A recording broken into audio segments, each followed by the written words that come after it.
আসসালামু আলাইকুম ওয়া রাহমাতুল্লাহি ওয়া বারাকাতুহু। ইন্নাল হামদালিল্লাহি ওয়াহদা ওয়াসসালাতু ওয়াসসালামু আলা নাবিয়্যি বা'দা ওয়া আলিহি ওয়া আসহাবিহি আজমাইন। আম্মা বা'দ। আউযু বিল্লাহি মিনাশ শাইতানির রাজিম। বিসমিল্লাহির রাহমানির রাহিম।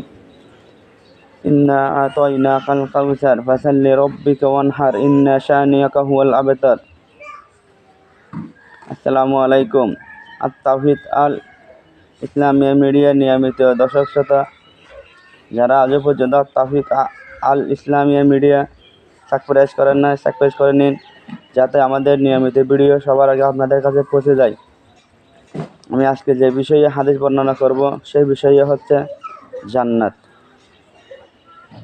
আমি কথা না বাড়িয়ে এখন হাদিসটি বর্ণনা করতেছি।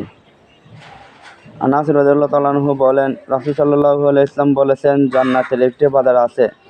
প্রত্যেক জুমার দিন জান্নাতবাসীরা সেখানে একত্রিত হবে। তখন উত্তর দিক থেকে বাতাস প্রবাহিত হবে এবং সে বাতাস তাদের মুখ ও পোশাক সুগন্ধি নিক্ষেপ করবে, ফলে তাদের রূপ আরও বেশি হয়ে যাবে। অতঃপর তারা যখন সুগন্ধি ও সৌন্দর্য অবস্থান নিয়ে স্ত্রীদের কাছে আসবে, তখন স্ত্রীগণ তাদেরকে বলবে, আল্লাহর কসম, আপনারা তো আমাদের বর্তমানের সুগন্ধি ও সৌন্দর্য বৃদ্ধি করে ফেলেছেন। উত্তরে তারা বলবে, আল্লাহর কসম, আমাদের বর্তমানে তোমাদের রূপ সৌন্দর্য বৃদ্ধি পেয়েছে।